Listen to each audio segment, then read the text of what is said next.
We have today Shazia Ilmi talking to Shaili Chopra.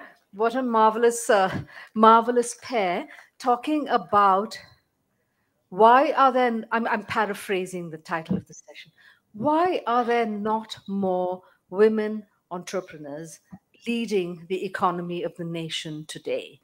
And I think that's like a critical question to be asking. Women are at the forefront of everything, of politics, of motherhood, of business, of Yes. everything. But why is it not? Why are we not holding that? And what are the reasons? So this is the conversation that you are going to. Shazia, are you comfortable this way? Will you be able to? Should Yes, we I turn your chair a little bit, or you're okay? should I No, you're I think okay. so. I think I'm good. Yeah. Yeah. Okay. Good. I can stand if you want, but I No, feel it's no, better if I no. sit. It's nice. Be comfortable. Lovely. So I shall leave you to it. Yes. I've not introduced either of you because neither of you needs an introduction. Of course, Shazia is we all know, is a politician who has been with ARP, has gone to the BJP, is vocal, is completely holds her own in all forums. And then we have Shaili, who well, I first met her when I was with her on a She the TV panel, this fabulous TV channel that she runs, and she just is a voice for women and a voice for questioning where we are as women. So thank you both. Thank you. Adab, namaskar, sat sri akal. It's lovely to be here in these wondrous climes, really. And when thank you so much, Kasauli Litfest organizers, Nilofer, Rahulji. It was a simple act of, the mundane act of inhalation and exhalation seems magical here. So thank you so much. I mean, we are doing what we love most, and we're discussing something very relevant to each one of us. It's a conversation we should be having in our drawing rooms, in our public spaces at all times. I'm really happy to announce Shaili Chopra and her book, which is Sisterhood Economy. Everybody look at it. Shaili's mother is not doing very well, and so Shaili had to be in Mumbai in the hospital to look after her mom. But I'm promoting the book for Shaili. So, Shaili, I'm doing your work here, and I really hope your mom feels better soon. Thanks, Uh, Shazia. Thank you very much. It's so this is a exciting that great I can book. meet it here. Yeah, please, Shaili, can you hear us all right? Absolutely clearly. Shelley's book is Sisterhood Economy. It's like a sassy, very readable, a very emphatic collective call to all women out there. And it goes beyond fact and statistics. It actually takes us and chronicles the journey of all the women she has interviewed. Shelley, as you know, has been a prominent author. We just talked about She the People. Now, that is something I'm going to ask Shelley about her fabulous network, which connects so many of us. What is the preamble, She the People, all about? So, Shelley, over to you. What does She the People, and of course, she, SHE, includes the he, HE, and all genders, so definitely more politically correct. And something very close to our heart is yes, why should more women be out there? Why aren't there enough of us? And what needs to be done about it? Shelley, over to you. Thanks very much, Shazia, and thanks everyone. Really quite missing the wonderful weather there, but still very delighted that I could actually have the option of participating in this in some form or the other. So really delighted that Sisterhood Economy could make it there, and I could have this conversation with Shazia and the rest of you. You know, the premise of why She the People or this book came about was really the fact that I wanted women to matter to economics and economics to matter to women. And I think so often we are conditioned as people, as women, as men to think, or any minority genders to think that women don't have anything to do with the economy. They are like anyone else, contributing when their contribution can be measured.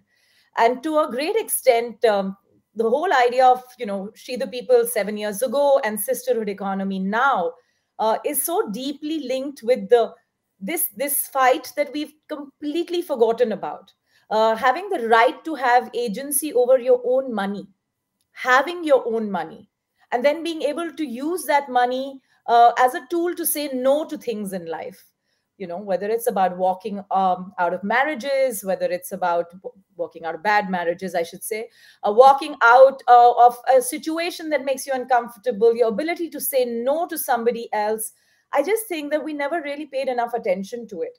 And that's why I know that we introduced the book with the notion that this could potentially focus on entrepreneurs. According to me, most women are really economic beings, just as men are. But we just don't let them explore that about themselves. We remind girls morning to evening that if you need money, there is so much of it in the house. Go to your father, go to your brother, go to your husband. Somebody will give it to you. You can live a comfortable life. So I think the way we have packaged the idea of what women's worth is, it's always measured in somebody else's eyes. And I think that was partly problematic because as an economics student, I felt that how can an economy call itself one if 50% of its population isn't contributing enough? Those of you who are familiar with scary statistics, Indian women are less than 25% of the workforce, and closer to 20% perhaps. So I think we have many issues that are so deeply linked with the economy, which we don't pay enough attention to.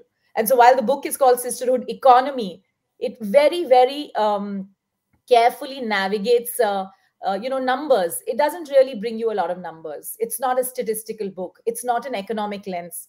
It's a personal lens of women as to why the economics can matter and what can help it matter.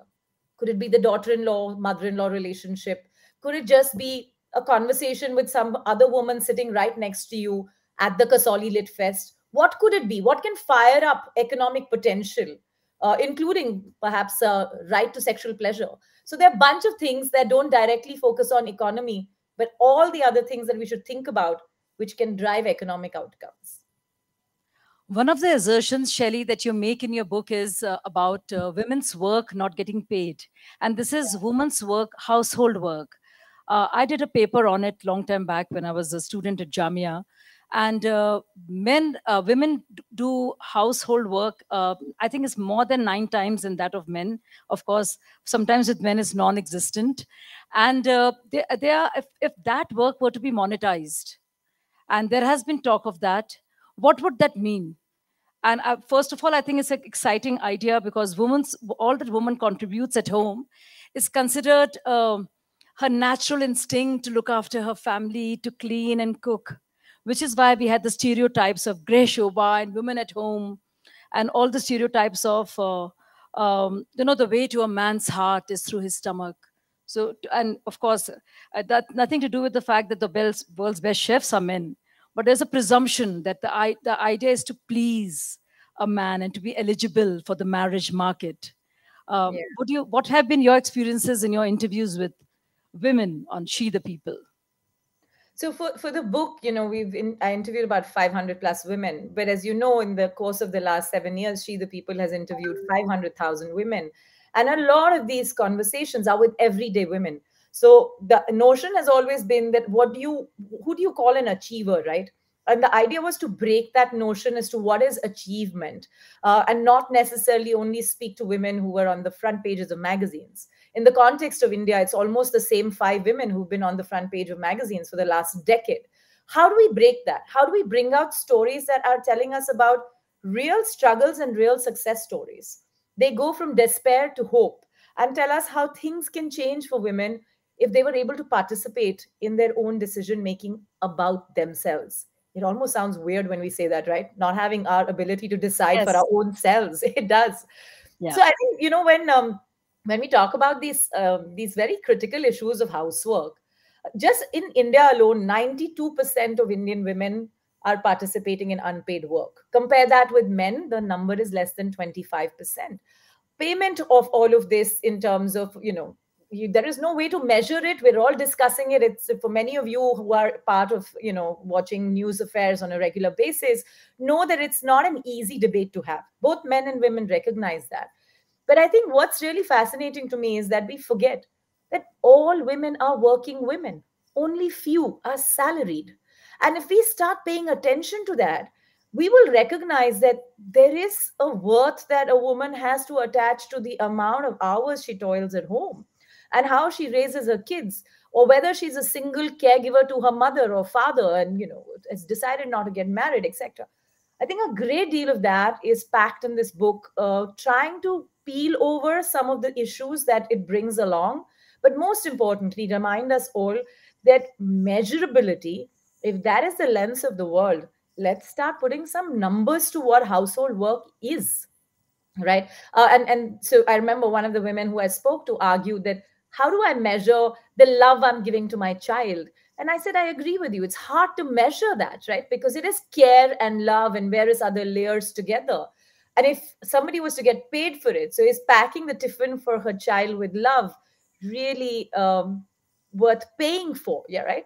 And I think so there is conflict in the idea of housework being measured, but I think the purpose of why it needs to be measured needs to be understood more clearly, which is to provide a more equal and level playing field. Now, the big problem that I have with this entire thing of measuring household work is not so much as to what a figure we put with it, but the fact that we actually might stereotype women in becoming permanently houseworkers because we are just paying for it. You know what I mean? Just because we put a number, so now we'll say, oh, listen, you wanted numbers, you wanted to be paid for it, here you go, now don't look out for other careers and ambitions because I'm putting a price to it, and so you have no reason to crib now. So I think there are layers to it that need to be looked at, but the need for that Sure. conversation is so important. Shelley, a very interesting chapter about Saas Bahuwan. And I think there is a stereotype that besets and the tone, in the Indian context and our social structures. And I wanted to speak to you about that essentially. The whole dynamics, the interpersonal dynamics, and the idea of patriarchy. Now, every time we talk about patriarchy, it becomes a conversation or something to do with the conflict between men and women. I think it's important to say very often women themselves are repository of patriarchal thought and pass it down. So it's more of a struggle of men and women working together to create a less patriarchal setup and not so much a fight or conflict between men and women. Can you speak more about that? Because the chapter in your book, which I'm sure lots of people present here, our friends here, would love to read about. Yeah, thanks, Shazia, for asking that. And, I know that Cyrus is in the house there. I was talking to him earlier in the week about, the book, and this chapter did come about. But the whole idea really is here to note that while we are often trying to splice out various aspects of patriarchy, and no doubt women are also, sort of temples of it in bits and parts. I think the larger piece that needs to be kept in mind is that, one, we are skewed from the point of view of having our rights, and that tilt is largely because of the status quo, which is normal situation equal men have all the rights. So that's one. Second is that while we do recognize that women are and other genders are fighting against patriarchy, it is a system. It doesn't manifest in just a man or a woman, right? It's a system, and that system needs to be broken because that's the system that builds this society and festers within it a great deal of hatred and discomfort and jealousy and much more. It also breaks down what I call access and availability, right? Because at the end of the day, all of the emotions are one thing, it takes away opportunity Sure. to be fixed, right?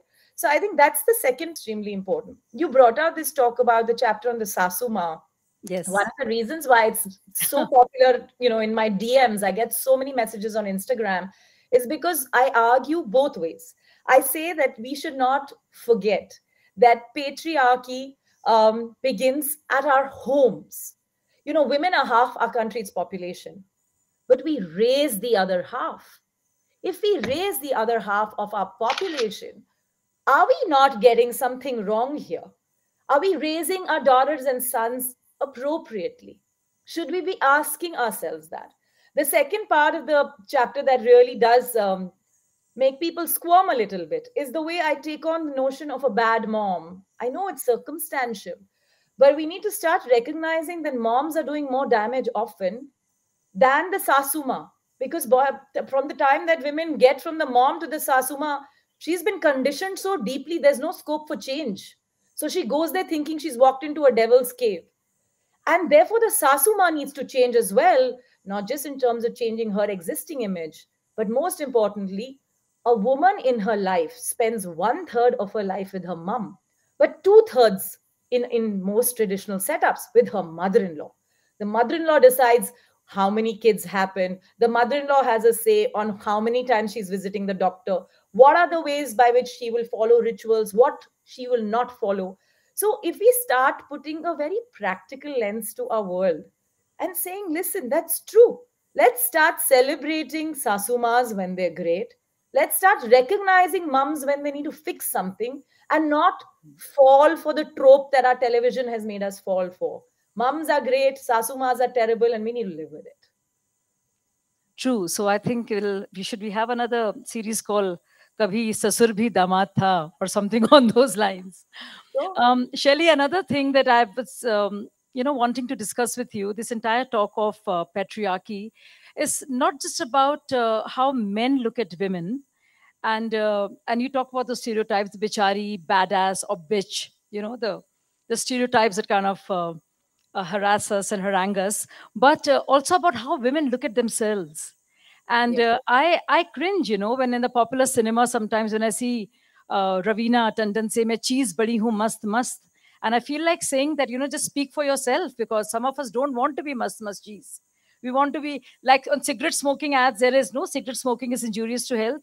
So one of my new PILs is going to be that all the actors who are talking about objectification in this way are speaking only about themselves and not for the rest of us. So I wanted to ask you this question: how the women look at themselves also from a very male point of view. My Yeah. problem area, my age, will he like me, will he not? This constant validation that we seek, and also the when we are placed under the public in public life, so to speak, it's very often even about women who are in public life and who are strong women in politics and what have you, are often their looks are discussed, their age is discussed, their marital status is discussed, and also the famous question of how they balance home and hearth and work. So what do you feel about that?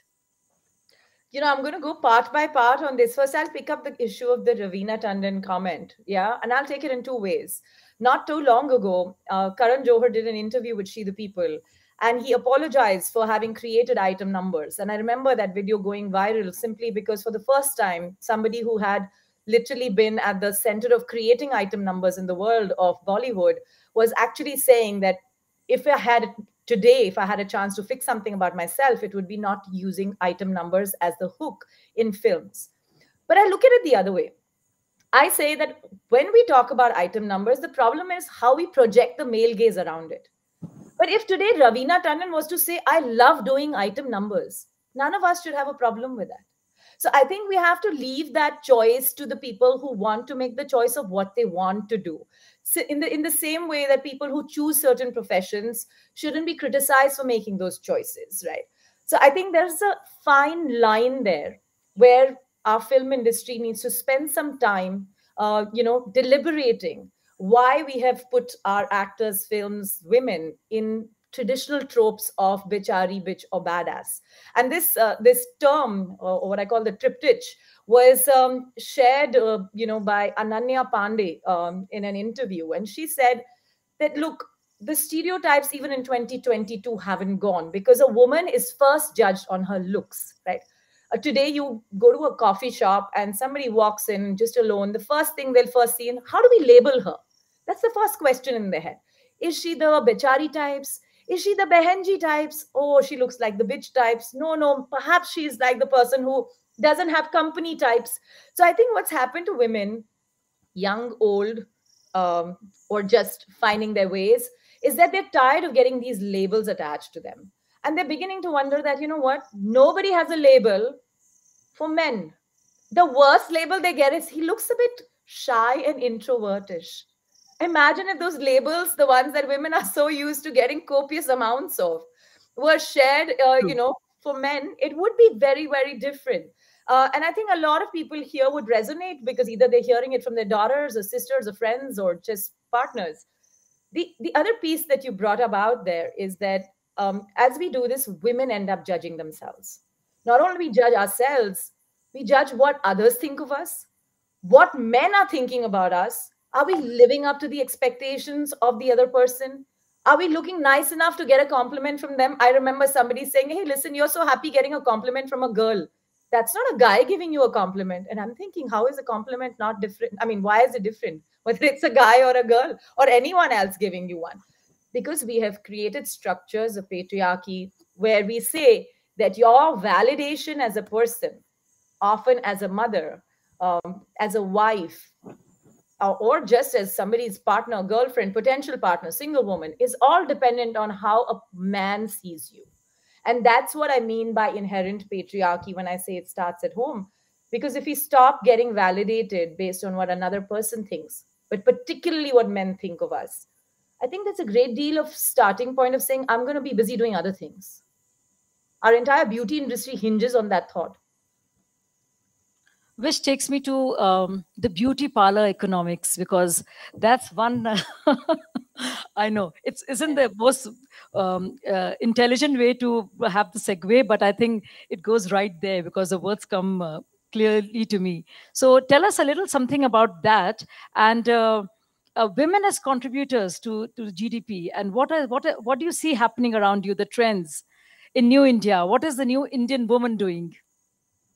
So that chapter is a really powerful chapter, and I would really urge all of you to read it because it's a chapter that plays out in our homes.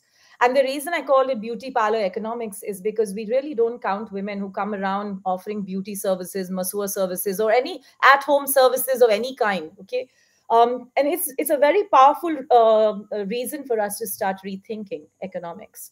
We don't bother to think about people who are offering these services as those who are doing economic contribution, because majority of them earn in cash, and they go and spend some of that cash in in a proper store, but most of it just goes into another cash economy.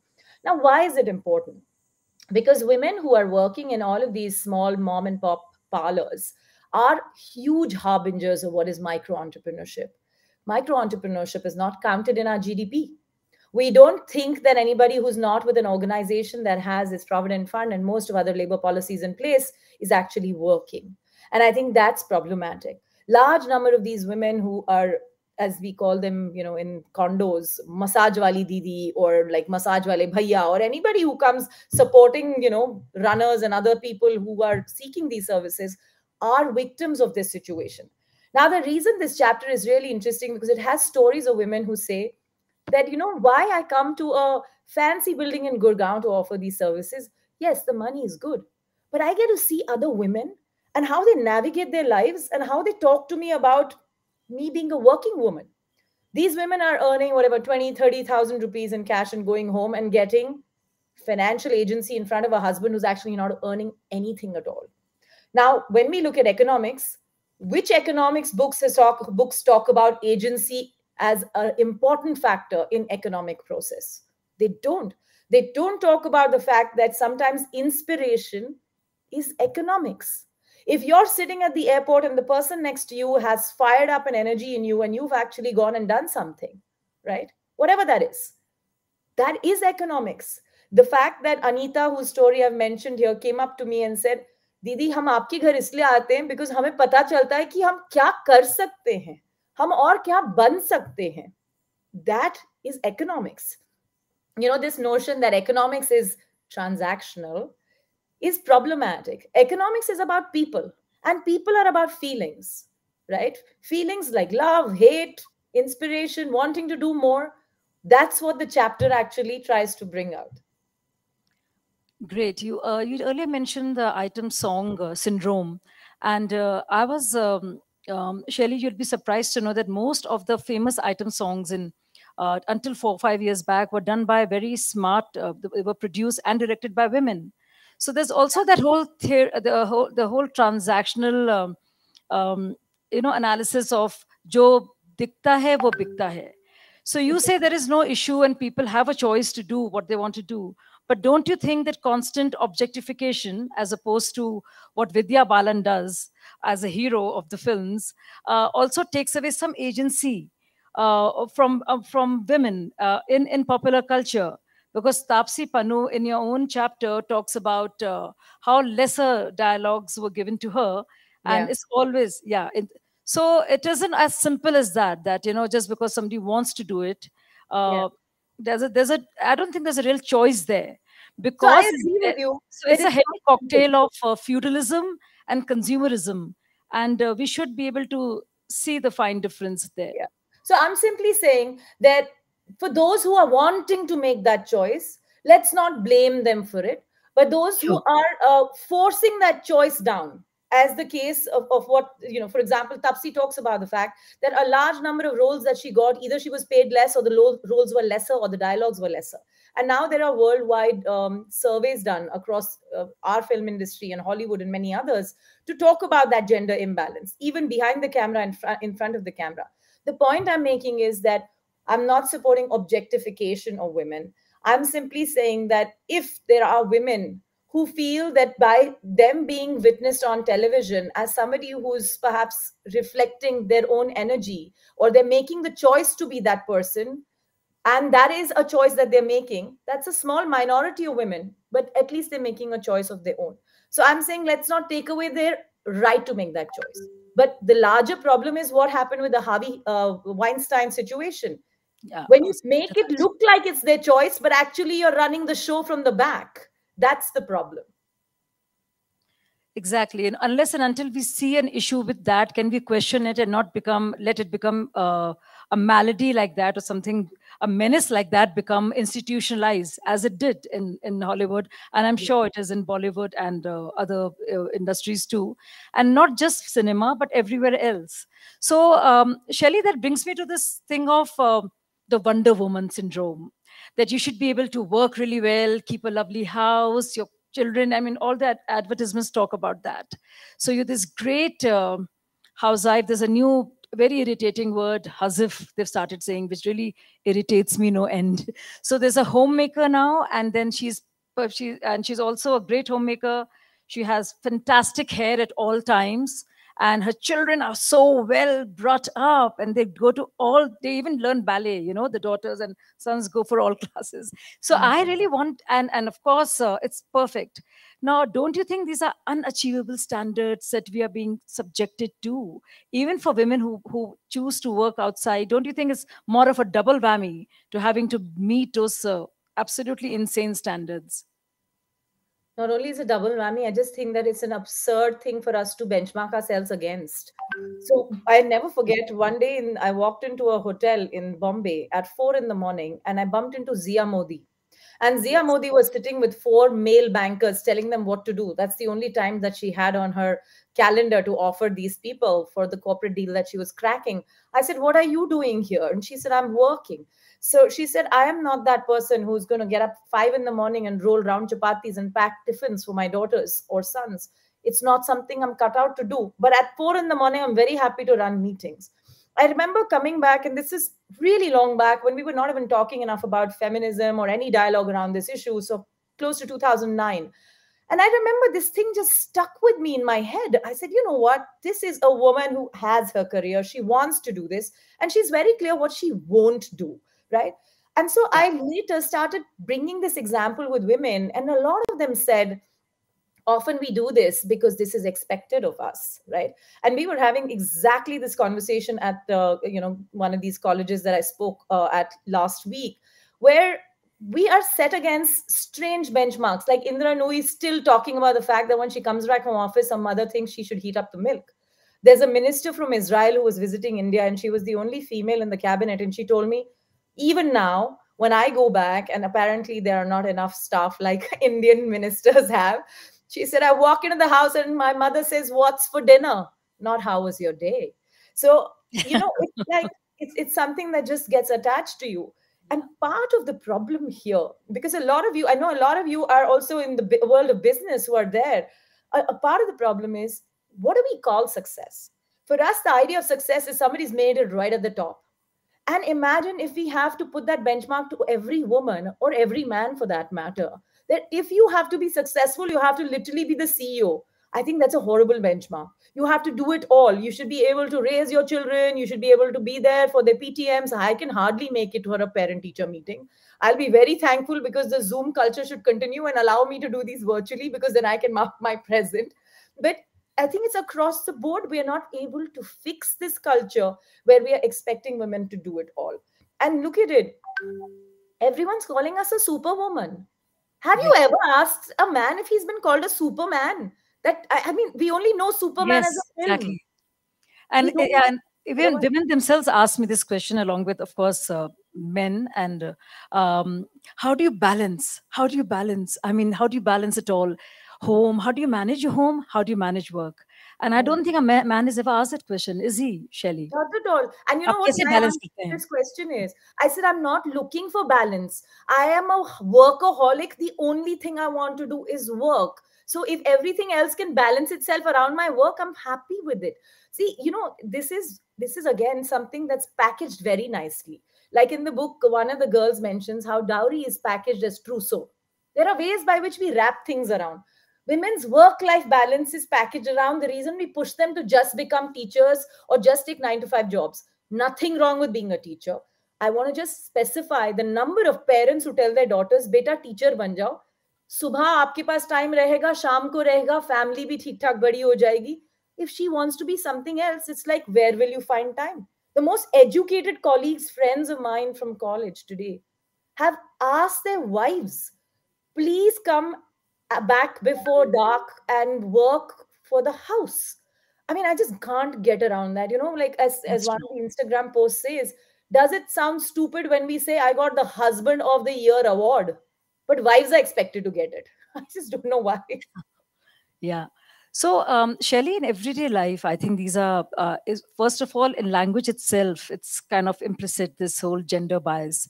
And also our proverbs, like boys don't make passes at girls who wear glasses, and diamonds are a girl's best friend, and all the magazines we've been reading. So, and yet nobody questions these. And I see that if you see mass media and prominent images of men and women, you will realize that more than, I think, 80%, and this has been the case for the last 30 years, most prevalent images that you see, most often looked at pictures you'll see of men, would be men in power, because the men are about power and money, and about women, it would be about youth and beauty. And which is why ageism is such a big deal. And women can only have a small, and I hate to say it, shelf life, in so to speak. And that comes across in our personal spaces also, when people deal with us. um, what kind of conversations do you think we ought to have to take the man and woman out of the equation and render some personhood in the equation? Shazia, if we were 100 years ahead, I would say we could try doing that. I really don't think we've done anything to do that. And that's actually my big appeal to everyone sitting there.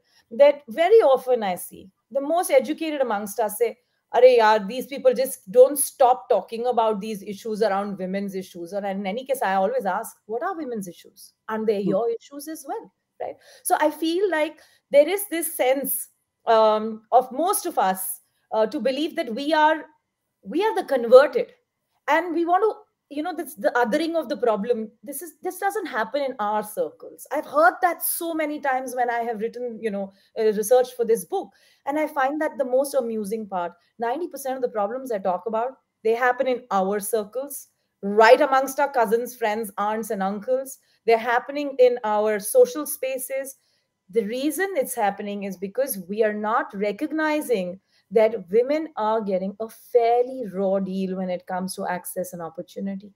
And if we don't get to that point, we will be very soon debating stuff like personhood without having equalized the level playing field. Sure. Without equaling the level playing field, we are already talking about dissing feminism, looking at humanism. And what is feminism? The term has been really, unfortunately, I don't know even how to say this, but it's Yeah. truly bastardized in our world. Feminism is nothing but the choice of making a choice. And if we can just get that right, we will start seeing a lot of things. Until it happens to us in our own homes, we don't wake up to it. That's a problem. We need to start talking more and being sensitive. You talked about the lexicon. I really think we have boys will be boys. Our political Sure. world has used enough Hindi versions of that, right? Sure. And justified rape, for example. And the same thing happens around us. Even now, we are seeing Punjab is the state that I come from. And in the book, I talk about how so many women in my environment were offered Ayurvedic capsules to produce boys. In the book, this is the state of the country today. So let's not trivialize the issue because they call it women's issues, like on a Sure. panel Of often course. people say, why don't you tell us about what women are facing? So I said, I'll certainly tell you, but the five other men on my panel, please ask them too, because they employ men. It's not like they're blind to what happens women. It's not like they're blind to what happens to women in their workplaces. Let's ask men questions about women as well. You know what I mean? Yes. My last question to you, because I think we have limited time and we leave some time also for questions. So I keep hearing these stereotypes about burqas and burkinis and bikinis and what have you. And I've realized that in the course of I mean, I come from a Muslim Sunni household from Kanpur. My father was actually a Maulana from Deoband, and Ammi wore a burqa. And in my own generation, the struggle has been really, it's been arduous to reach where I am, to be able to see myself without a niqab, so to speak. Shelly, you come from Punjab and you've talked about all the stereotypes there. This conversation being, a woman being able to talk about herself uh, without the references to her anatomy, because the anatomy always kind of judges you and kind of keeps you in a place, right? And your ambition is determined upon the anatomy, so to speak, as we grow up. What needs to be done, whether it's popular cinema or our writing or the way we look at each other, and also the way we women look at ourselves, to have actual parity in that area of socialization? Yeah. I think two things need to happen. The first is that in most places, look beyond the gender and see what she's there to offer. I'm here as an author, not because I'm a woman. I'm here speaking about these issues to both men and women, and not just to women, because I really think that this conversation is for the entire lot of us. I think that's very important. That's the one mission I had when I started She the People. Get the woman there because we deserve to showcase women, but showcase her for her math, not because she's a woman. I want to know what her math is. What's the next big discovery she's doing? How is she changing the industry? What is her next big goal? How is she, let's say, the fastest runner in the country? We need to highlight role models of women.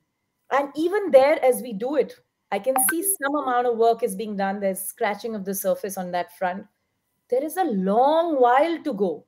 Imagine what we've been doing for decades and centuries. We'll finally start doing 5 years ago, and we're saying, Kafi ho raha hai hamare desh mein.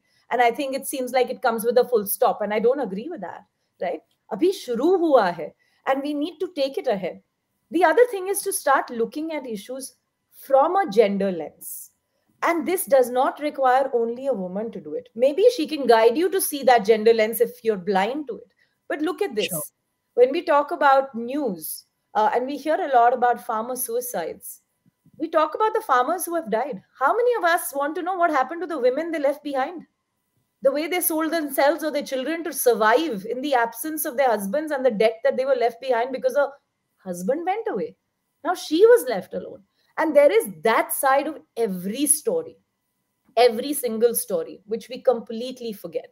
And I think the more we look at things with a gender lens, the more we'll start recognizing this. I think Tapsi's Thappad was a great example of a film where people started looking at what it means to have domestic situations from a woman's lens. We need to do that. Sure.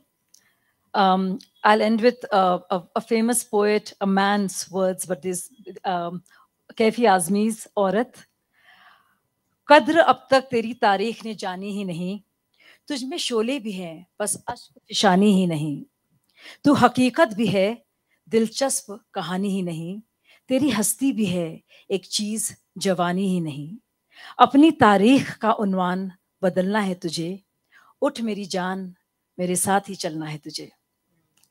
Shukriya. Beautiful. Shelley, hold on. There's some questions that await us. Yes, Sure. there are Such some good questions. timing, Yes, excellent. Indira ji. Well, It was you. You handled it so perfectly. So thank you for a fantastic session. There's a question for a gentleman here. Or the audience will take my question. I narrate a small thing. When I visited Canada, I picked up a book in garage on weekend. And the title of the book was Everything Men Know About Women. Can you imagine what it could be? The book was blank. The book was And black, now Shelley. take the reverse side of it. The men, how the men think about it. Another thing is, That's how when the enigmatic women women go are. to meet kitties, particularly half-educated women, when they go to attend kitties, they talk about their husband 80% and about their mother-in-law also 80%. And after that, it never happens with men with their meeting in their parties talking about their wives or of their father-in-laws. The last thing, a girl said, Rita तुम kitty में कल क्यों नहीं आई? तो उसने जवाब दिया कि मेरी BMW नहीं आई. तो कह रही, हो BMW क्या होती? बर्तन मांजने वाली नहीं आई. ऐसी बात करती.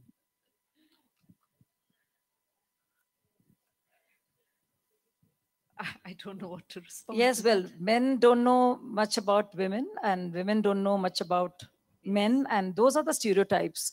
But I think instead of these very important conversations become Yeah, trivialized, yeah. and and there's a lot of humor about mother-in-law, daughter-in-law, and I don't think that does us much service. They are very important discussions to have, and of course, you should laugh at everything, but sometimes it's far too sinister than to be Can I make brushed a very under the small carpet appeal? with humor. I just wanted to make a small appeal. Can I? Yes, please. Okay. My appeal to a lot of people there, I think large number of you are on WhatsApp groups. Large number of you are constantly looking at stuff that's coming at you. I think if each one of us makes a important point in these WhatsApp groups, which are constantly stereotyping women, right? I Great think idea. we will really fix it because it's not a joke. And the other thing is that while the person who just raised this about half educated women, has anybody asked? I have nothing against kitties. They are such a great outlet for other women to speak to other women about problems they have, because who else is listening to them anyway at home? So I feel that there is no concept of an educated woman being an equivalent of a smart woman or a half educated. The most uneducated women often do the smartest things in terms of how they It's raise true. children. So education has no connection. I would only simply say, It's a fact. yeah, Shelley, whether when I was in Mumbai or Delhi now, I mean, the best advice I've got is from women who who might not be very well educated, but they've always been there and they've had the sagest advice. So I totally agree with that. Any more questions? Yes. I'm Kiran Chadda. I'm an author, poet, and a bureaucrat. I've worked all my life. I'm 72, and I have no regrets regarding equality, although I've had to fight many times. But my question is, and I like the idea of what Shelley said about choice, it's the choice of each and every woman to do what she likes best. So, for example, my sisters, we are from a big family. When I asked them that, "Kabhi aapka dil kiya tha to be independent economically?" they said no. We're happy running a house. I've raised 2 or 3 children and I'm absolutely at peace. So the question is of choice, which Shelley said very well, that let the women decide and let men not interfere in that and let men not make fun of women. That's what I don't like at all. Thank you.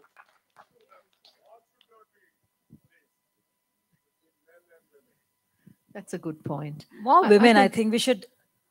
I think we'll some women from yes, there on. yes, exactly. And then there's a gentleman at the back as well. Do I have a volunteer to help? It doesn't matter. I can do it. But I can do anything. I'm a woman. Yes. Shelley, it's been a wonderful session. Thank you so much. Such an eye opener. And one point which I would like to re-emphasize, you spoke about the achievers, the benchmark for the achievers. I'm a retired Air Force doctor running a charitable center, and we are supporting a group called Nitique. Now, I would like to inform everybody here, the ladies who were there at the Nitique, counter, they are the ones who are the actual achievers. They are the homemakers in the village, milking their cows, taking their cattle for grazing, and at the same time, doing this crochet work and earning a livelihood for themselves. So I would request each one of you present here to at least go and promote, what they are doing it. And I think you have brought out the point very nicely. Thank you. Thank you. Thank you. And I did not like this statement about half educated women from whoever it came from. He should take back that statement. It was probably a half-educated question. Hi, I had a quick point about going back to the conversation about monetizing home work, the work that women do at home. And you said something about one of the women you spoke to telling you, I don't know how to price my love for my son. And, I think women have been told that the work they do is only because of the love that they feel. It's become this like abstraction sort of. But I think that if artists can price their own work based on how much they felt, worked, loved, whatever, right? They're doing it based on the labor that went into the thing that came into the product, right? So if women stop thinking about why they are doing the work and rather how much work have I put into this, monetize their labor instead of allowing for all the work they're doing to become an abstraction of their role as the wife of the family unit.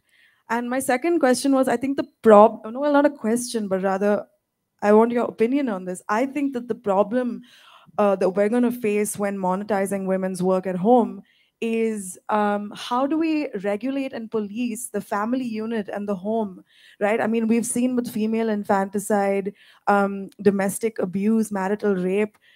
It's so difficult to take the family unit and actually regulate it. So yeah, I think that would be a huge problem. Yeah, thank you. Yeah. So, if I may, Shazia, can I? Sure, sure. Okay, great. So, the first part of your question, I 100% recognize that. In the book, actually, I've given a bunch of examples that there is this feeling that, you can't be a woman and not be a ma. I mean, that ma ki mamta is like it's a term that we have been reminded time and again that if you're a woman, how can you not have it, right? There are lots of women who don't have it and they are not interested in being mothers. They don't feel motherly. They have no interest in wanting to, in some cases, not even get married. But this question always hangs on their head. But how can you, it's just almost like you can't separate the idea that a woman may not have that bone in her at all. I don't think men are ever asked this question, though my hunch is that men and women are sort of made similarly. If we trigger some emotions in men, many of them would cry if other men were not watching. And it's something that I think we stereotype in too much of a way. In fact, the founder of Zuban Books talks about this in the book as well, on this whole Ma Ki Mamta one. But I hardly forget this beautiful thing that Gauri Sawant, who's now going to get even more famous because there's a biopic coming on her, as a trans woman, talks about the fact that you don't have to be a biological mother to mother somebody. And I think that is so powerful that it's giving me goosebumps saying this even now, that being a mother is not necessarily biological, which is what we make this whole thing to be. And the second part, Shelley, also you must, there are so many men who have the maternal instinct. And we talked about Gandhi in the last session. One of the important books written on Gandhi is Gandhi Meri Ma. There's a very famous book that's been written about the maternal instinct Mahatma Gandhi had. And I look at my own father, I mean, I think he had more of a maternal instinct than my mother did. But the stereotype kept... so stereotype can be a disabler for men as well. 100%. and we need to bring that out just as much as we do. I think that Bell meant that the session is over. Just quickly. Actually, we can continue a few minutes. We're waiting for the next speaker to arrive. I think they're held up a little bit. So we Okay. can take just a Sure. couple more questions. There's a gentleman with the mic already at the back. Excuse me, that issue of Oh, can you hold the mic? Okay, thank you. Mother and daughter-in-law, it is all man-made. You see, about 40 years back, I learned in a session, a gentleman from Bombay, who was a very well-known consultant. He says, learn management from your wife and mothers. So if we learn all these things from our better offs, I think the problem will be over. Second, you see, Gurbani में ये कहा गया है कि एक ने कही दूसरे ने मानी नानक कहे दोनों धर्म ज्ञानी. I will only suggest कि अगर हम यही चीज जो सदियों पुरानी कही गई थी अगर उसको इम्प्लीमेंट करें तो this problem will not be there. Thank you. Yeah. Yes, the lady here wants to ask a question. I'll just want to say, without any any other introduction or something, I would say that when women are working at home, at times it might be they are comfortable working at home, they are good at it, managing, whatever. It should be left to their choice. But at times, men are working better in their workplace because of the support of the woman, and woman is working well because of the man's support. But when it comes to finances, it's always his money. Unless Sure. a divorce case is raised and then judge decides ki, okay, 50% or the half of the house or whatever. So it should be considered, and I think that money should be shared. I don't say literally shared in bank accounts, but the mindset should change. Whatever Yeah. he is earning That's a because very of the important support point, of yeah. the woman. Thank you for should that. be. Thank you for that very insightful input, because so it's woman does it out of love and man does it as an earner, and it's all great. But when there is a case of divorce or breakdown, Shelley, it's Yeah. about the man was the bread earner. So what happens to all the work that a woman did, which was anyway part of her duty and love and natural instinct? Yeah. So, to the lady who said this, it doesn't have to be in the bank account. I think it has to be in the bank account.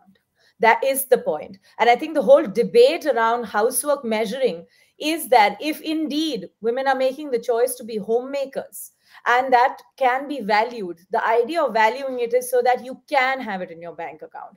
And, there's a tweet that I had put out a few years ago, which is also mentioned in the book, that dear husbands, brothers, uncles, and dads, don't tell us you have enough money for us. Where is my own money? My bank account, my checkbook, my signature. I don't want a joint account. That account is my money. And that is an important thing because we are conditioned, even though many women are making the choices to stay home. Let me tell you, that's a very, very strong position of privilege. And we need to recognize that. We are not saying that we're not criticizing the women who are making those choices because they can, but let's not forget it's a great position of privilege. A large number of women are desperate to work, desperate to get out, desperate to get access to opportunities, and are stuck at home and are good at housework because they were conditioned to do that. I mentioned this in the book. Class 8th, my mother taught me how to roll chapatis with a blindfold so that I could do round chapatis by the time I hit marriageable age. I'm not alone. And I come from a progressive middle class house. We are constantly being conditioned to do things to get prepared for the marriage milestone, not for the PhD milestone, not for a BA milestone, not for a financially independent milestone. So don't caveat your desires or beliefs that women should have access to money, and don't ever say maybe not in a separate account. Say in a separate account, give it to me, show it to me. Show me the money. Lovely. Sir, Yeah, another question, Shelley, for you. Shelley, this is a question. Again, talking of the future, do we see a time when, a woman doing very well in her career, earning a beautiful salary, not a handsome salary, rather than looking for a match who's, equivalent or doing better than her, look for a person who's caring, who knows cooking, who has those fine skills Wow. of music and dance and all that. Do we Yeah. see that coming up? Could that be a consideration ever, Shelley? My God, that's like, Yes. it's That is utopian the world almost. I'm looking for. I have 18 lanterns in my hand, and that is truly the world I want, because we have just seen one kind of a world. If we see the other kind of world, maybe the final world that emerges where both of all genders will really respect each other, right? For everything that we do. But I also have another thought in this book. Let's question the institution of marriage as a validation of how human beings need to be. I really think that we are not doing that enough. And that chapter which says the arranged marriage fish market is almost a joke, because it partly makes you laugh at the irony of how we celebrate the notion of marriage in India. As Harini Kalamoor in the book says, my parent, she talks about, she chooses to be single, and she says marriage was nothing but pass me the salt. I can't tell you how powerful that line is, because it reminds us often about marriages that are just continuing because they have no other outlet.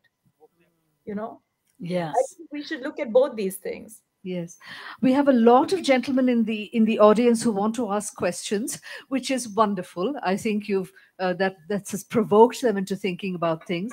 But unfortunately, gentlemen, I have to wrap it up now. The next session is about to start, and this was really, really provocative, interesting, important, and well managed, Shazia, with this complication of having to speak with Shaili on screen, Yes, and she thank was you. just there with us, completely present. So it was great. Thank Thank you. you. Thank you very much. Good night. Good night. Bye.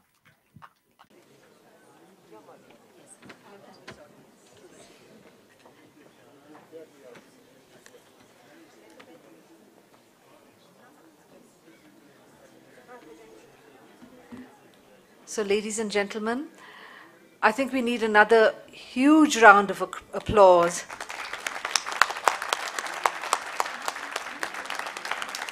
for this absolute icon of Indian classical music, of taking the simplicity of a bamboo flute and turning it into something that is magical. And what a privilege it is that Satya Saran, I'm not going to even need to introduce Satya, she's just been in sort of a guiding light in literature for so long, for so many of us. When the Illustrated Weekly was gone and we didn't have places for the short story, the Femina was there, and we had places for the short story again. And since then, Satya has just been leading conversations in literature and holding literature in a very important place. And what a privilege it is that she has had this conversation with Hariprasad Chaurasa ji, so thank you so much, and brought out this book about his iconic journey. And so we are really, really pleased to have both of them on stage with us.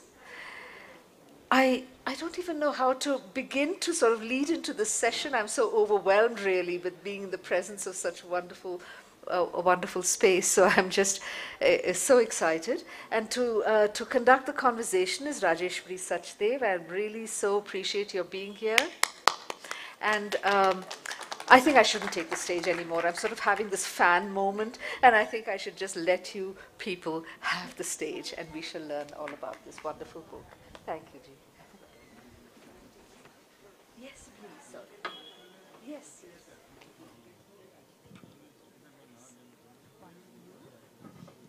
And they're all switched on, so you just have to start. Sure, sure. Thank you so much.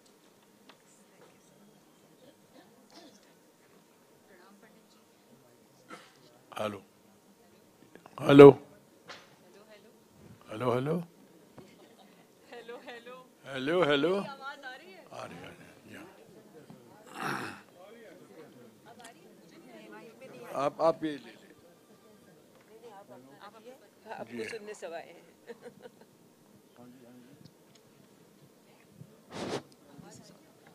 बिल्कुल नहीं.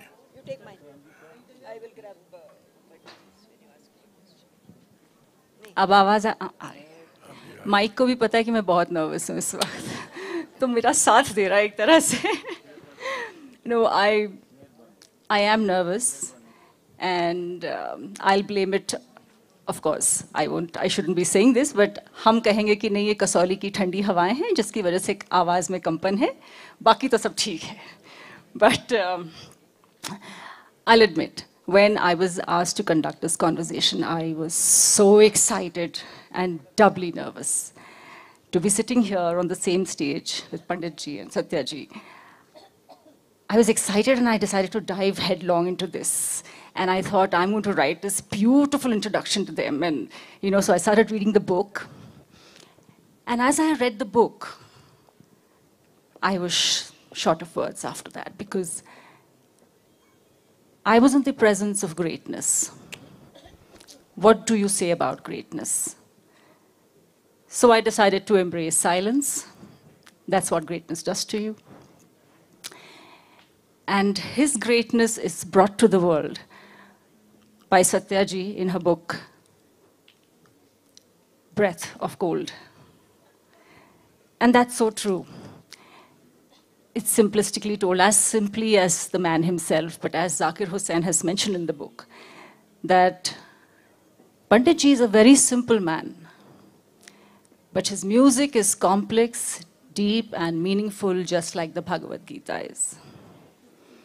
And it must have been quite something for you, Satya ji, to be writing a book on the man. You have written biographies. अगर आप में से किसी की मुलाकात अबरार अलवी साहब, जगजीत सिंह जी और गुरुदत्त साहब से नहीं हो, तो इनकी लिखी हुई किताबें पढ़ें, so you are in conversation with them. The first thing that struck me, strangely, शायद as a reader, कि when I read his book, his life story, I realized there are no villains in his story. There is no drama happening in the sense that कि अब संगीत नहीं कर सकते और ऐसा और वैसा और कोई रास्ते का रोड़ा बनता है. Is it that he really did not have any villains in his life, or it's just Pandit ji, the personality that he is, that he does not allow any negativity to touch his aura? I think you're very right. I have spent now, I think, on and off meeting Panditji for 3 saal, 4 saal. I mean, we knew each other somewhat earlier, but I have never heard him say one harsh word. I've never heard him talk badly of anybody, anything. I mean, he just brushes off whatever doesn't work for him. And I think it's not that there were no problems in his path. He has chosen to forget them. Because when you read the book, you'll realize that, Pandit ji has thought of something, he's taken a step towards that, and things are just happening and working out for him. The way he started learning music, everybody knows that his father was a wrestler and he was training to be one. And wahan se inhone bansuri uthai. And the way he's made the most of all the opportunities that life gave him, it's amazing. It's quite a learning. I will not get into that because you can read the book for that. But Pandit ji, मैं सच में आपसे पूछती हूँ, कोई जानी दुश्मन नहीं था आपका जिसको आपने अखाड़े में ले जाकर के कूट दिया हो एक बार तो? मैं पहले तो सबको प्रणाम करता हूँ. बहुत अच्छा लग रहा है कि आपके सामने मैं बैठा हूँ, पहली बार बातें कर रहा हूँ. दोनों तरफ बहनें बैठी हुई हैं. ये भी पहला अवसर है. वैसे सुना था कृष्ण भगवान के साथ हजारों घूमते थे, लेकिन नहीं, सच बता रहा हूँ, लेकिन आज सच देखा. 2 खूबसूरत बहनें हमारे साथ बैठी हुई हैं और हमसे सवाल पूछ रही हैं. अभी थोड़ी देर ही पूछे, फिर मैं इनसे पूछूंगा. सच बता रहा हूँ, क्योंकि आप तो बहुत बड़ी लेखक हैं और आप भी देखिए, अभी सुना के एक्टर्स हैं, तो मैं आपकी पिक्चर भी देखूंगा अभी, और भी आपके क्लोज आना चाहूँगा. तो बस भगवान करे कि हम बातें तो करते थे, हम बांसुरी के द्वारा ही बातें करते थे, और आज बात करवा रही मैंने, तो ठीक है, बोलूँगा. जो कुछ सच है वही बोलूँगा, उसके अलावा कुछ नहीं बोलूँगा. जी सत्या जी, अच्छा जी, एकदम देखा. No, but we don't miss the villains, so it's okay. But आपने जिस तरह से लिखा है, the narrative of his life, it is not linear. You know, it has its own alaps and means and interludes. Can you just explain the structure? Because you know that there are anecdotes that come in suddenly out of the blue, and it keeps it very interesting, of course. But why have you done that? See, when you're talking about someone as legendary and who's led such a varied life, I mean, Panditji has wrestled in the akhada. He has learned the flute. He has played for Hindi cinema. I mean, through the 60s, as I was doing the book, I realized there is not one song where his flute is not heard. We take it for granted. But now when I started listening, I said, Arey, this is Hariji, that is Hariji, oh, Hariji again. And it's amazing, you know, when you talk to music directors, when they talk about him. So he's done that. Then he composed music for Silsila, for Dar, for Chandni, for Lamhe, all huge hits. You know, one different from the other. And then he became a student. For 3 years, I mean, the story of his wooing Annapurna Devi, the reclusive Annapurna Devi to be his teacher. For 3 years, all he met was a closed door. And no. But he never gave up. So that, and then finally to become a teacher, to start his own Gurukul, to keep the Guru Shishya Parampara alive. And to not teach just in Bombay, where he lives, but in Bhubaneswar, to open one because he believes, let him say why he opened it in Bhubaneswar, and in Rotterdam, to teach students of Europe classical music. I mean, what a life. How do you fit all this in? How do you fit the fact that he's played for the Bolshoi Ballet and he's played in Tirupati? Where is the connection? So I thought, because I was listening to his music and I've listened to film music all my life, I said, let's do this. The singer sings, there is an interlude. The singer sings, there is an interlude. So the interlude's given. How beautiful, how beautiful. Pandit ji, आपका सफर इतना लंबा रहा है. You have started playing music. You have played in studios and recordings, to music direction. You have traveled the world. You've taken classical music tours, and you have done so much. आपका इतना नाम हुआ. आप उस्ताद बन गए. आप उस्ताद हैं, और फिर एक वक्त आया, आपने तय किया कि मैं फिर से संगीत सीखूंगा गुरु माँ अन्नपूर्णा देवी जी के पास जाकर के. My question to you is, what makes a ustad want to learn? And how does an ustad learn? मैं जानती हूँ कि सीखने की कोई उम्र नहीं होती, लेकिन अब तक आपने ज़िंदगी में इतना एक्सपीरियंस आपका खुद का हो गया है, आपका अपना एक पर्सपेक्टिव है, तो फिर कैसे? मैं अभी भी सफ़र कर रहा हूँ और सफ़र करना चाहता हूँ. मैं सोचता हूँ ये मेरा जीवन भगवान ने बनाया है संगीत को शुरुआत करने के लिए, शिक्षा शुरू करने के लिए. तो मैं यही सोचता हूँ कि मैं अभी भी विद्यार्थी हूँ और ये जीवन मेरा विद्या में ही जाएगा, विद्या अर्जित करते. जब तक मुझे ऐसा नहीं लगा कि मैं सीख पाया हूँ, तब तक मैं उस्ताद कहने के काबिल नहीं होऊंगा, और नहीं कोई मुझे कहेगा तो मुझे ऐसा लगेगा मुझे पागल बना रहे हैं. तो मैं सोचता हूँ अभी भी विद्यार्थी हूँ और ये सारा जीवन में विद्या पाने के लिए मैं करता रहूँगा जब तक नहीं मुझे सेटिस्फैक्शन नहीं हुआ. और जिस दिन होगा उस दिन मैं सोचूंगा कि हाँ मैं उस्ताद बन गया. शायद ये इस जीवन में नहीं होगा, लेकिन आदमी ने प्रयास करना चाहिए और मैं भी प्रयास करता हूँ. मुझे लोग कहते हैं आप अभी बहुत उम्र हो गई आपकी, फिर भी बजाते हैं. अरे भाई बजाता हूँ, मैं आपको थोड़ी बोलता हूँ, लेकिन अगर मैं आपको थोड़ा इन्जॉयमेंट दे सकता हूँ या आपसे बातें कर सकता हूँ, आपसे खुल के अपने दिल के कोई भी परेशानी हो या कोई अच्छी बात हो, अगर शेयर न करूँगा तो मेरा जीवन क्या होगा बताए. अब मुझे इतना अच्छा लग रहा है, मैं कभी आता हूँ, इतने साल से यहाँ हरवल्लभ में आता था और दूसरे जो जगह आता था. आज पहली बार ऐसा मौका मिल रहा है जैसे मेरा परिवार बैठा हुआ. क्यों? मैं खुद से क्वेश्चन करता हूँ क्यों मेरी बहन बैठी हुई किताब लिख दिया. अब किताब के द्वारा और भी लोग जानने लगे और उससे मेरी पॉपुलैरिटी बढ़ गई है.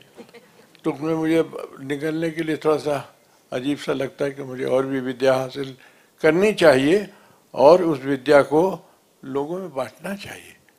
और बांटने का एक ही धर्म है, गुरुकुल, जो स्कूल नहीं हो, गुरुकुल हो। बच्चा सोचे कि मैं अपने घर में जा रहा हूँ, हमारे घर के अलावा बाहर नहीं अच्छा लगता, थोड़ी सी संगीत की शिक्षा ले, अपने माता पिता के सामने में भजन गाए या कुछ भी कीर्तन गाए या कुछ भी, तो उसको जो आनंद होगा, उनके माता पिता को जो आनंद होगा, वो पढ़ाई लिखाई से नहीं होगा। मैं ऐसा सोचता, हो सकता मैं गलत हो।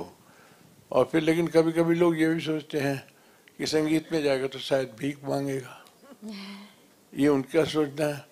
अब लता मंगेशकर को देखिए, आज तक तो उन्होंने दुनिया को आनंद ही दिया है, भारत ही नहीं सारे संसार को, और उसको लोग कभी नहीं भूलेंगे। वो भी संगीतज्ञ थी, उसने कभी नहीं कहा मैं उस्ताद बनना चाहती हूँ, लोगों के सामने गाना गाया, सुनाया लोगों को, और सारी दुनिया उनको कभी भूलेगी ही नहीं। आज तक उनके सामने कोई आए नहीं कि लोग उनसे भी सुनना चाहे, नहीं आया। देखिए कभी ऐसा होगा मौका कि वो आ जाएगा कोई और लोग उसकी भी पूजा करेंगे। तो ऐसे ही मेरा भी है, मैं देख रहा हूँ कब तक चला सकता हूँ और कब तक सिखा सकता हूँ, कब तक सीख सकता हूँ। जिस दिन ये हो जाएगा तो मैं और भी आप लोगों को प्रणाम करूँगा और बोलूँगा और भी किताबें लिखिए। सच नहीं, आज देखिए इतना बड़ा अच्छा लग रहा है मुझे, जैसे अपने घर में बैठा हूँ बातें कर रहा हूँ। तो ये आनंद पहले नहीं था, पहले नहीं होता। जब से ऐसे लोगों ने लिखना शुरू किया है, मैं कैसे कहूँ आपको, तब से लोगों को जानकारी बढ़ती है, उसमें इंटरेस्ट बढ़ता है और लोग मिलना चाहते हैं, बातें पूछना चाहते हैं। कितनी बढ़िया बात, वाह। और आपको सुनना कितना अच्छा लग रहा है हमें। किताब में तो बहुत कुछ लिखा है, आपको बिल्कुल पढ़ना चाहिए, इतने खूबसूरत किस्से हैं। In fact when he wanted to learn music from Guru Ma, she did not allow him inside for 3 years, it seems. She said, no, I can't teach you and I won't teach you. And there came a point where he convinced her and she decided to teach him. मैं इसी से ये सवाल पूछूंगी कि गुरु माँ से सीखने के बाद आपको क्या लगा कि आपके संगीत में किस तरह का फर्क आया है? मुझे लगता है कि मेरे जैसा भाग्यशाली कोई नहीं है संगीत के मामले में। मेरी इच्छा थी बचपन से कि मैं उनके पास जाऊं, उनके दर्शन करूं, उनसे बैठ के थोड़ा सा विद्या लूं, लेकिन उन्होंने कभी हमको पहले तो एक जो हमारे यहाँ की नारियां हैं वो बड़ी शक की होती है कि आदमी आया क्यों है, ये क्यों आता है। और मैं जब घंटे बजा तो देख के मुझे होता बाहर देख के दरवाजा खोल ही नहीं, तो मैं बजाता रहा किसी दिन उनके नौकरानी ने दरवाजा खोल दिया। क्या कर रहे हैं, क्या ले रहा है, इंश्योरेंस की कंपनी से आए हो इधर। अब मैं क्या कहूँ उनको, मैंने कहा मैं माँ के दर्शन करना है, अभी नहीं मिलेगी वो, उनकी नौकरानी बोल रही है। ऐसे कर करके मैंने 30 या 40 बार उनके घर जाके ठोकर खा के आ गया।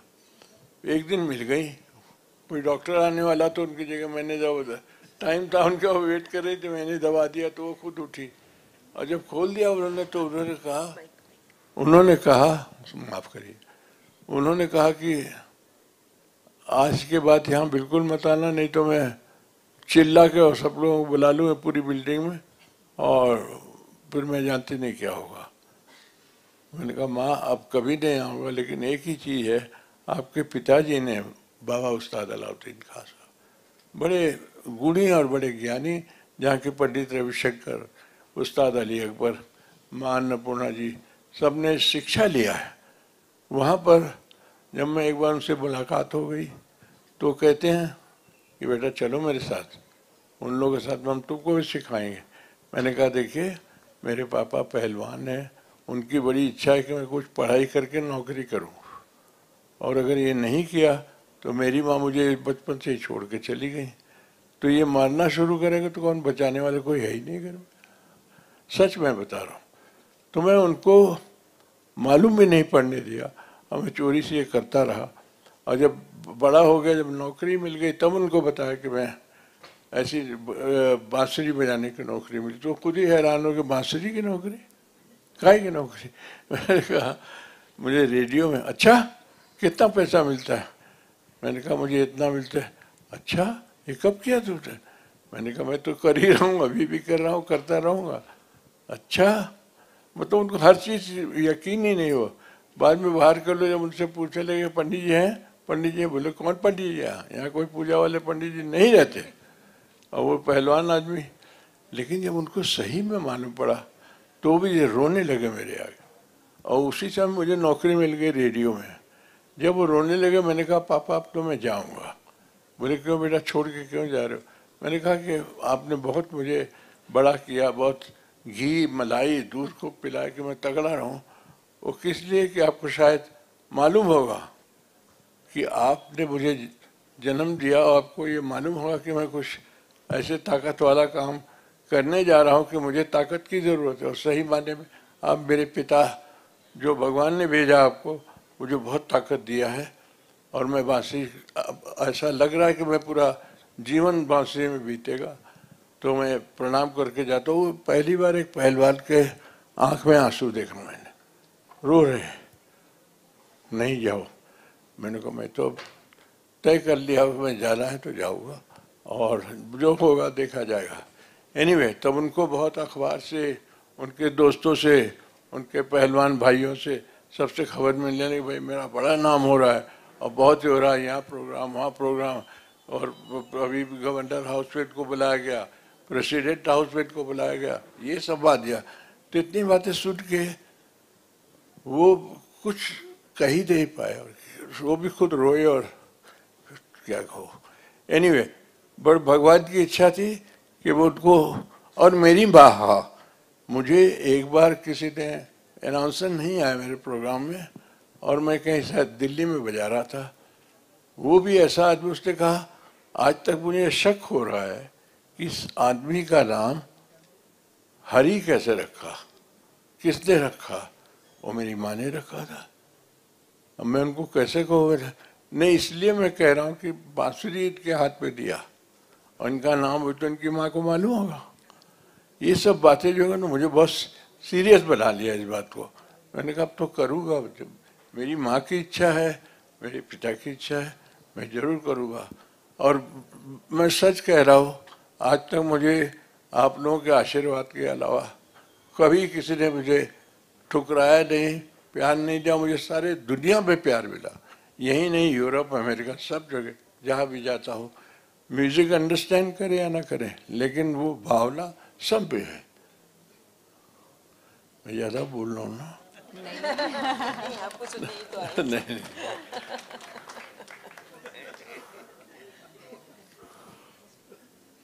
मैं कुछ पूछ सकती हूँ? जी जी जरूर। तो बांसुरी के बारे में जब भी लोग बात करते हैं, we call it the humble instrument. आपने बांसुरी को उठाकर ले जाकर वर्ल्ड स्टेज पर रख दिया, क्लासिकल म्यूजिक कॉन्सर्ट्स में इतना इम्पोर्टेंट एक स्थान दिया आपने। ये आसान तो नहीं रहा होगा?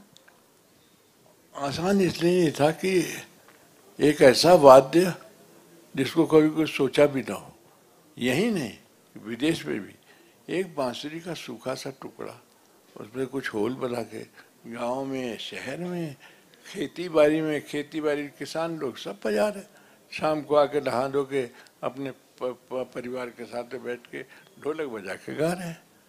ये तो किसी ने सोचा भी नहीं, और हम लोगों ने इसको चलो थोड़ा सा मेहनत करके सीख के बढ़ाया, लेकिन इसमें जो शक्ति थी वो और किसी की देन थी, भगवान की। ये वाद्य भगवान कृष्ण ने बनाया, फैक्ट्री में नहीं बना है। इसमें देखिए न तार है न चमड़ा है, लेकिन फिर भी उसका जो ध्वनि है कैसा सुंदर है। मैं भी सोचता रहता हूँ कि भगवान को आइडिया आया कैसे। एक था नेचर ने बनाया जिसको हम शंख कहते हैं, शंख। अब देखिए वो तो उसमें तो साउंड एक ही स्वर बजता है, लेकिन इसमें देखिए सारी दुनिया के स्वर इस पे बजते हैं और लोग बहुत आनंद उठाते हैं, चाहे संगीत का ज्ञान हो या ना हो। तो मैं बड़ा भाग्यशाली हूँ इस बारे में कि मुझे ट्यून नहीं करना पड़ता, सूखा टुकड़ा बजा दिया, लोग पैसे भी ज़्यादा नहीं खर्च करते पड़ते। तो ये सोच तो भगवान की होगी ना, मैं ज़्यादा बोल रहा हूँ। सब आप ही को सुनने आए हैं, और हमें तो अच्छा लग रहा है कि आप इतना अच्छा बोल रहे हैं, और हमें बस हम सुनते रहें। हम तो समझते थे खाली बांसुरी बजाना आता है। हाँ।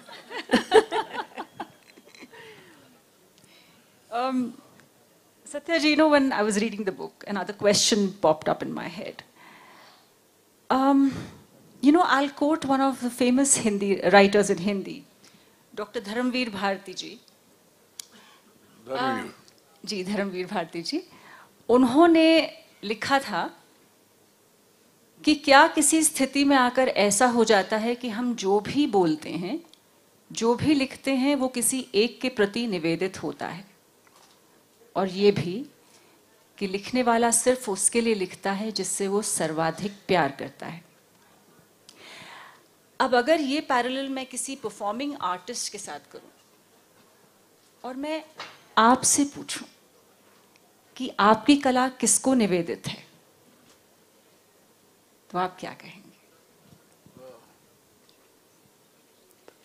पहले तो अपने माता पिता, फिर हमारे गुरुजन जितने हैं. ये नहीं कि जिससे मैं सीखता हूँ, जितने भी भारत में गुरुजन हैं सबको मैं प्रणाम करूँगा. इनकी वजह से आज दुनिया में जो भी हो रहा है संगीत के प्रति अच्छा हो रहा है और अच्छा होता रहेगा. अच्छा होगा.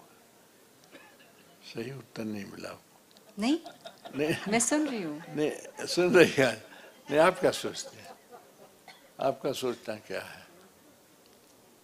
जब आप बांसुरी बजाते हैं जी, तो आप जब उस मोमेंट पे होते हैं, जब आप बजा रहे हैं, आपके सामने ऑडियंस है, आप सबको जवाब जरूर दे रहे हैं, लेकिन वो एक होता है ना कि जब मैं इस वक्त when I'm playing, this is for my guru or this is for the gods. I don't know how you see it. well, I feel sometimes that what I am doing and why I am doing and what is the time, how I am going back from here. It's raining outside, 2 o'clock midnight, how I would go, I don't have transport. तो मैंने थोड़ी सी घबराहट होती है, फिर music में लग जाता हूँ. लोग न छोड़ के चले जाए, नहीं तो मैं अकेला रह जाऊँगा ना. तो उनको इंटरेस्ट बनाने के लिए हमको I have to little bit concentrate, तो उसी में छिपा रहता हूँ. और जब अंत में जब होने को आया तो देखता हूँ जो हमारा ऑर्गेनाइजर वो है कि नहीं. नहीं, आप लोग अच्छा लगाए. नहीं, अच्छा तो नहीं है, लेकिन उसको देखता है अगर ये निकल गया तो पैसा भी नहीं मिला. तो आखिर मतलब नहीं, सॉरी, कभी कभी ऐसा होता है तो बड़ी मुसीबत हो जाती है. फिर 2 बजे रात को कौन छोड़ेगा, कौन आपको तानपुरा भी नहीं उठा पाएगा. अब आर्टिस्ट तानपुरा लेके तबला लेके चले जाने दुख लगता है, लेकिन ऐसे लोग भी होते हैं कि अब चलो वो खत्म होने वाले, निकल जाओ, इसको रहने दो भी. क्योंकि आपने ये कहा हुआ है किताब में कि आपने घंटों रिकॉर्डिंग्स किए, आप सोते भी नहीं थे, फिर देर रात में आप सीखने भी जाते थे.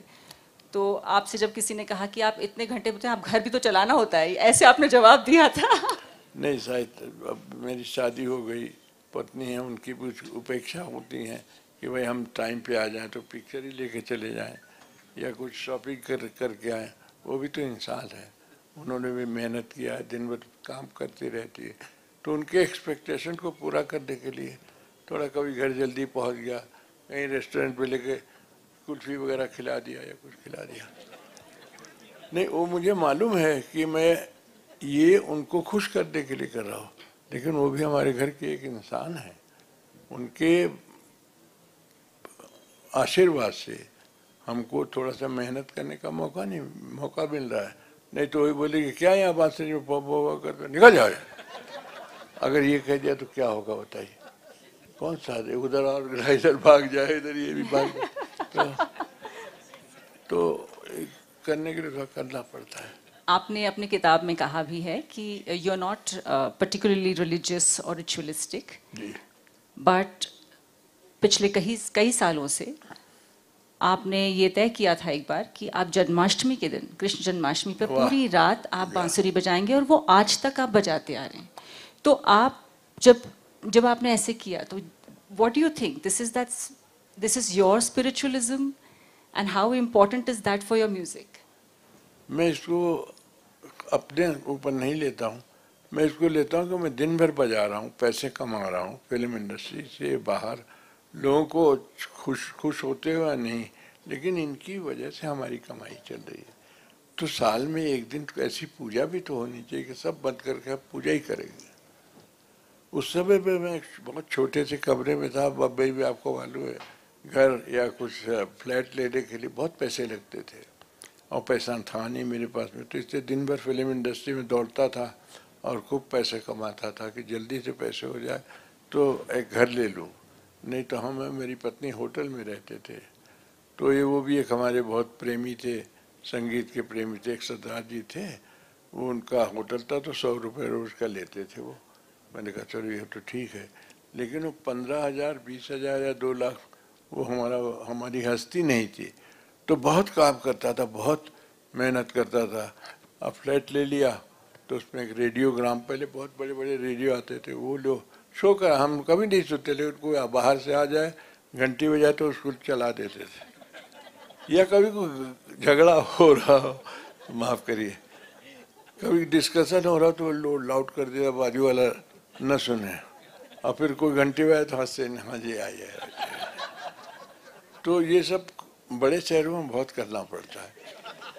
अभी तो नहीं होता, लेकिन होता था ऐसा बहुत। तो